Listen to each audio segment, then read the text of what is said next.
La tolérance de Charles Leclerc a finalement atteint son point de rupture.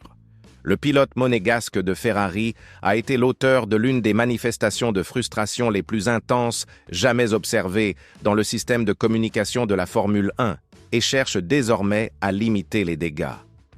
Mais cette démonstration d'irritation révèle-t-elle des problèmes beaucoup plus graves au sein de la traditionnelle écurie italienne? Et quel pourrait être l'impact sur l'avenir de Leclerc chez Ferrari? Lors du Grand Prix de Grande-Bretagne, Charles Leclerc a complètement perdu son sang-froid après avoir terminé 6e lors des qualifications à Silverstone. Loin des projecteurs, une véritable tempête de déception s'est abattue, surprenant même les plus expérimentés de la Formule 1. Leclerc a lancé une série d'insultes à la radio qui, heureusement, n'ont pas été diffusées à l'audience mondiale, mais qui ont atteint la presse spécialisée comme une révélation explosive. Le message complet du pilote était accablant. Il a crié dans le système de communication une série de termes offensants, terminant par une déclaration qui a choqué toutes les personnes présentes. « Je suis une merde complète, voilà ce que je suis ». Une manifestation qui transcende la simple irritation due à un résultat insatisfaisant. C'est le cri d'angoisse d'un concurrent qui voit son talent gâché course après course. Le contexte qui a conduit à cette manifestation est encore plus alarmant. Leclerc accumule les déceptions depuis plusieurs saisons. Même s'il est reconnu comme l'un des talents les plus prometteurs de la nouvelle génération, il a connu une série de week-ends frustrants qui mettent à rude épreuve ses limites mentales. Ferrari, qui devrait être en lice pour la tête du championnat, continue de lui fournir une voiture instable qui ne lui permet pas d'exprimer tout son talent. Et la situation s'est encore aggravée dimanche. Leclerc a opté pour des pneus lisses lors du tour de formation, un choix audacieux qui n'a pas porté ses fruits.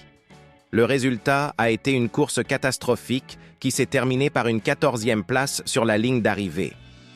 Pour un concurrent qui a déjà remporté des victoires et qui a des ambitions de titre, ce type de résultat est inadmissible. Mais ce qui retient le plus l'attention, c'est la manière dont Leclerc a cherché à renverser la situation après les répercussions de son coup de gueule. Dans une déclaration à la presse spécialisée, notamment à Racing News 365, le pilote a reconnu avoir eu ses moments de radio et a admis que ces explosions pouvaient sembler amusantes pour les observateurs extérieurs. Il a déclaré textuellement: « J'ai eu mes moments à la radio et je pense que c'est probablement très drôle vu de l'extérieur. Mais pour moi, les frustrations sont très fortes, surtout quand on est passionné et qu'on veut bien faire. Parfois, on regrette les choses qu'on dit à la radio. » Cette tentative de minimiser la situation en dit long sur l'état psychologique de Leclerc. Le pilote cherche clairement à limiter les dégâts, mais ses déclarations montrent qu'il est à bout.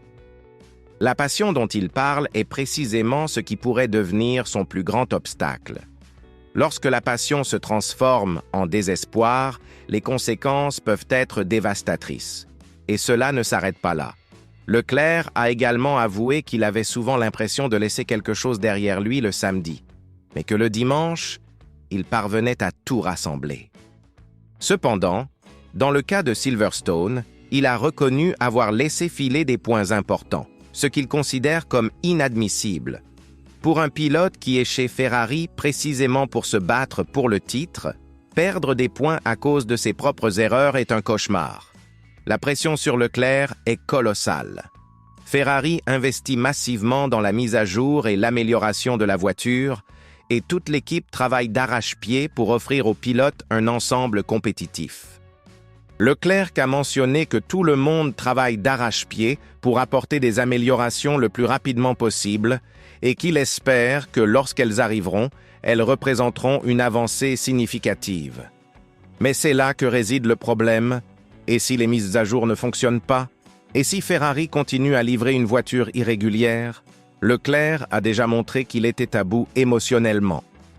Combien de frustrations supplémentaires pourra-t-il supporter avant d'exploser complètement? La situation est d'autant plus délicate que Ferrari possède l'une des bases de fans les plus passionnées et les plus exigeantes au monde. Les tifosi ne pardonnent pas facilement, et la pression extérieure ne fait qu'augmenter lorsque les résultats ne sont pas au rendez-vous. L'histoire de la Formule 1 regorge de pilotes talentueux dont la carrière a été compromise par de mauvaises voitures ou des équipes dysfonctionnelles. Sebastian Vettel, qui a également couru pour Ferrari, a connu des situations similaires de frustration qui ont abouti à des erreurs et à des explosions. Fernando Alonso a passé des années chez Ferrari sans remporter le titre qu'il méritait. Leclerc se dirige-t-il vers le même destin ? Vettel lui-même a admis à plusieurs reprises que la pression chez Ferrari est unique et peut consumer même les pilotes les plus expérimentés. Le moment de cette explosion est également préoccupant. Nous sommes à mi-chemin de la saison 2025 et Ferrari n'a toujours pas montré le saut de qualité que tout le monde attendait. Si la situation ne s'améliore pas rapidement, il ne serait pas surprenant que Leclerc commence à envisager d'autres options pour sa carrière. La période des changements contractuels approche et des décisions importantes doivent être prises rapidement. Des rumeurs circulent dans le paddock selon lesquelles d'autres équipes s'intéressent à la situation de Leclerc. Red Bull, Mercedes et même McLaren pourraient être intéressés par l'embauche d'un pilote du calibre du Monégasque s'il décide que son avenir n'est pas chez Ferrari. Et avec des contrats de Formule 1 de plus en plus flexibles, rien n'est impossible. Christian Horner, de Red Bull, a déjà fait l'éloge du pilote en public, ce qui alimente encore plus les spéculations. Ce qui m'inquiète le plus, c'est l'impact psychologique que cette série de frustrations peut avoir sur Leclerc. C'est un pilote jeune, talentueux et très prometteur, mais la pression constante et les résultats décevants peuvent affecter sa confiance et ses performances. Nous avons déjà vu des pilotes qui ne se sont jamais complètement remis de mauvaises passes comme celle-ci. L'état d'esprit d'un pilote de Formule 1 est tout aussi important que ses compétences techniques. Ferrari doit agir rapidement. Il ne s'agit pas seulement d'améliorer la voiture, mais aussi d'apporter un soutien psychologique à son pilote numéro 1. Leclerc a besoin de sentir que l'équipe est pleinement engagée dans sa réussite et qu'elle a un plan clair pour sortir de cette situation. L'écurie italienne dispose des ressources financières et techniques nécessaires pour résoudre ces problèmes, mais la question est de savoir si elle y parviendra à temps.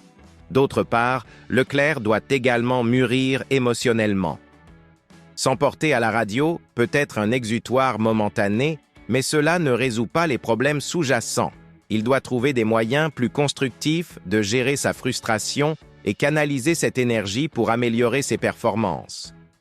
De grands champions comme Lewis Hamilton et Max Verstappen ont également traversé des moments difficiles, mais ils ont su tirer parti de ces expériences pour devenir des pilotes encore meilleurs. Ce que nous voyons ici, c'est un pilote de classe mondiale qui lutte contre les limites de son équipement et contre ses propres émotions. C'est une bataille qui va bien au-delà de la piste et qui pourrait déterminer l'avenir de sa carrière. Ferrari a entre les mains l'un des meilleurs pilotes de la génération actuelle, mais si elle ne parvient pas à lui donner les outils nécessaires pour gagner, elle risque de le perdre au profit de la concurrence. La question qui se pose est la suivante. Jusqu'à quand Leclerc parviendra-t-il à garder son sang-froid ? Et plus important encore, Ferrari parviendra-t-elle à résoudre ses problèmes avant qu'il ne soit trop tard ? La sortie de Silverstone n'est peut-être que le début d'une crise beaucoup plus grave qui s'annonce. Si vous voulez mieux comprendre comment ces situations peuvent avoir un impact sur toute une saison et découvrir les coulisses des négociations de contrats en Formule 1, cliquez sur la vidéo qui s'affiche sur votre écran, car je vous y explique comment d'autres explosions similaires ont déjà complètement changé le cours de carrière et d'équipes entières dans le passé.